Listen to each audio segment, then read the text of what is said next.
Asamblea Nacional aprobó prisión de hasta 3 años para quienes maltraten y maten animales dentro del proyecto de reformas al Código Orgánico Integral Penal, que introduce cambios en 129 artículos de la norma vigente. La entrevista a la carta, en diálogo directo con los protagonistas de los hechos.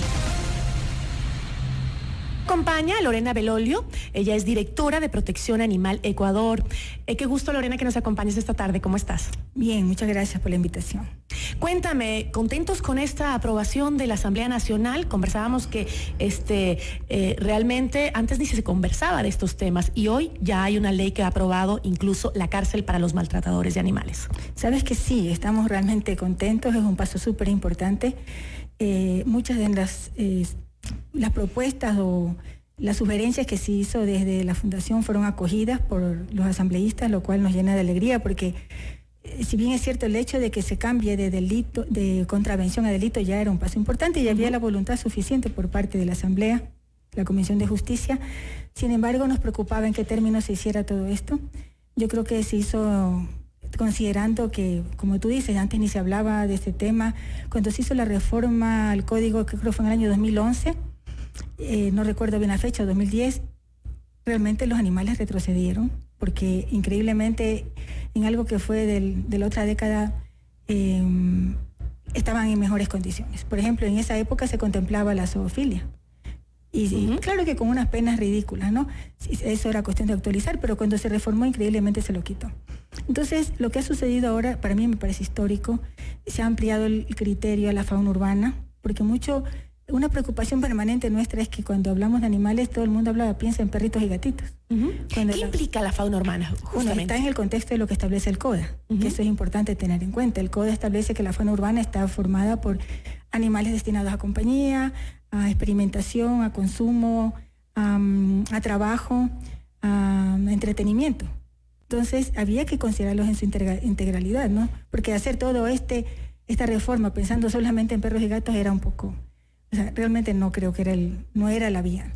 Así que eso, por ejemplo, una de las cosas importantes, el hecho de que ya no sea una contravención. Ciertas cosas quedaron como contravención, por ejemplo, el abandono de animales, el maltrato sin lesiones ni muerte también es una contravención. Bueno, son procesos, como decimos. Ahora hay que tener presente también, Gisela, y es que todavía no es oficial esto. Claro, hay que esperar todavía, hay que entrar al registro oficial, pero por lo pronto creo que se ha dado un paso importante, ¿no? Según la norma, la muerte que se produce como resultado de actos de crueldad será sancionada con pena privativa de libertad de 1 a 3 años, es la pena máxima, ¿no? En este tipo de delitos. Yo digo, este tipo de penas no deberían ir, ¿crees tú, de la mano de una ayuda psicológica a la persona que comete este delito? Porque según las investigaciones de expertos en temas criminales, dicen que quien es una persona que maltrata animales es o podría ser un criminal en potencia, según los estudios de criminalística, ¿no? Entonces yo creo que también la norma en sí, que es buena, sí debería ir acompañada de este tipo de cosas, ¿no? Como es en otros países. Y además, cuando se detecta un maltrato o crueldad contra los animales, se activan otras señales de alarma, ¿no? Para investigar qué más hay. De hecho, es muy probable que exista maltrato intrafamiliar, porque estamos hablando de la violencia interrelacionada entre animales y personas. A ese respecto es interesante que lo menciones, porque dentro de nuestra argumentación nosotros entregamos a la Comisión de Justicia un estudio súper completo de COPA, que es la Coordinadora de Organizaciones por la Prevención de Abusos. Ellos tienen un estudio extensísimo donde, por ejemplo, hablan de la zoofilia, de los actos sexuales contra animales, donde lo que se refleja ahí es que las personas que inician su abuso sexual con animales, cuando ya lo trasladan a las personas, que es lo que casi siempre ocurre, son los más prolíficos y más crueles. Y sus víctimas preferidas son niños, niñas y adolescentes y personas con discapacidades. Es decir, este problema mental, como tú bien lo dices, es bien marcado, es bien grave, es muy severo, y eso es algo que tiene que tomarse en cuenta. Por eso el acompañamiento que tú dices es importante, además de que eso debería estar articulado con, no sé, fiscalía, los entes encargados de prevenir la violencia, porque yo creo que Esto es lo que estamos en definitiva tratando de hacer ver, ¿no?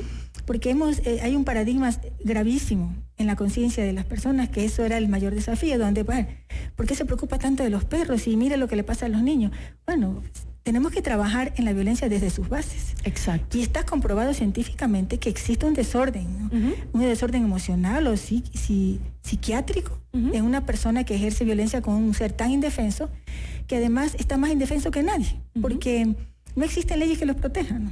Cuando una persona que comete un acto de crueldad o un abuso contra un menor, tiene que cuidarse. Pero en los animales lo puede hacer en el parque y nadie le va a decir nada. Nadie lo va a meter preso. Eso es lo que ha sido hasta ahora y es lo que debe cambiar.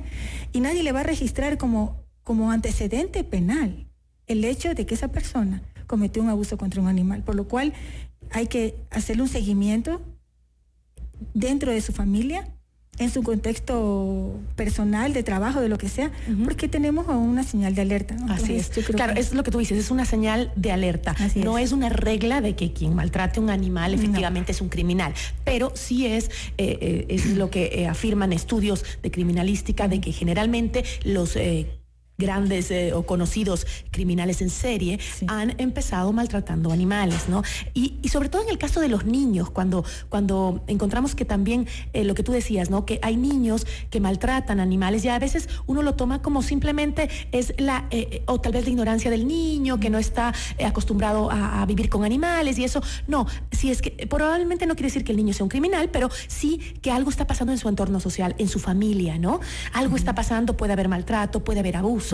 Entonces eso sería buenísimo para identificarlo de una vez, porque no solo el tema de la sanción, sí hay que sancionar en realidad a aquellas personas que abusen de los animales, que los maltraten, que los usen para estas, ¿cómo se llaman? Estas competencias entre animales, ¿no? Que se agreden e incluso termina con la muerte de los animales que están participando en este tipo de concursos horrorosos. Pero no solo eso, o sea, está bien la sanción, pero hay mucho detrás de eso, ¿no? Hay un bagaje que hay que estudiarlo y analizarlo y que otros países ya lo han hecho. Así es. Han sido procesos largos, pero que yo creo que la ventaja de comenzar tarde es que no hay que cometer los mismos errores y podemos simplemente ponernos al día más rápido. Con respecto de los niños, lo más grave es que los adultos no corrijan esas conductas, porque los niños son niños al final. Y puede haber dos causas, pienso yo. La una es replicar actitudes que él está viviendo o está observando dentro de su propio entorno familiar, o simplemente lo hace por inocencia. Porque el niño no sabe que, por ejemplo, meter a un gato y puede creer que está jugando, y si no es corregido por los adultos y se lo toma como algo normal y natural, es cuando estamos cometiendo un error súper grave como sociedad, ¿no? Hay también sanciones, según leía en estas reformas al código, también planteaba que aquellas personas que hayan incurrido en un acto violento en contra de un animal con muerte, además de la pena privativa de libertad, también, por ejemplo, si trabajan con animales, se les pone una restricción para que no puedan volver a trabajar cerca de animales. Sería bueno saber también cómo van a emprender ese tipo de controles, ¿no? Porque no es tan sencillo. Así es.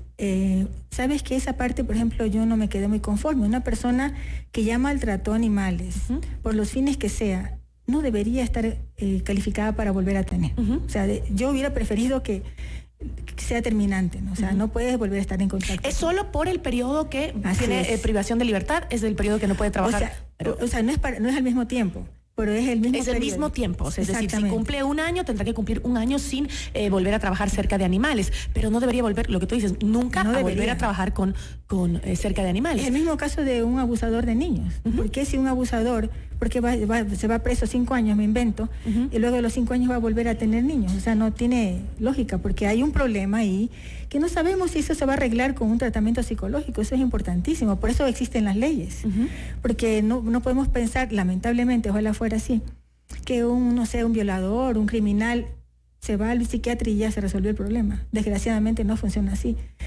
Hay casos y casos. Entonces, no porque entramos en un proceso de conciencia o entra a estar privado de la libertad 6 meses, significa que el señor va a salir como nuevo, ¿no? Eso no va a pasar. Así es. Hay otro punto que es también interesante y que también llama mucho a la reflexión, que es estas peleas clandestinas de perros, no solo de perros, ¿no? Hay de gallos, hay de un montón de animales, en donde incluso concluyen con la muerte de un animal, se hacen apuestas, ¿no? Y la nueva normativa también plantea la sanción para estas personas que promuevan, que incluso entrenen perros para este tipo de fines, ¿no?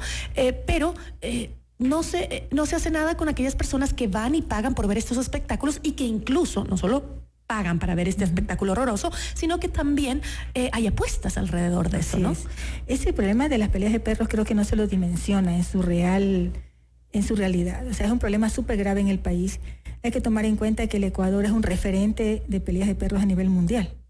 Aquí se realizan peleas de perros de esa clase. Y se entrenan a los animales para eso. Aquí se reproducen animales para eso. Se reproducen a la vista y paciencia de todo el mundo.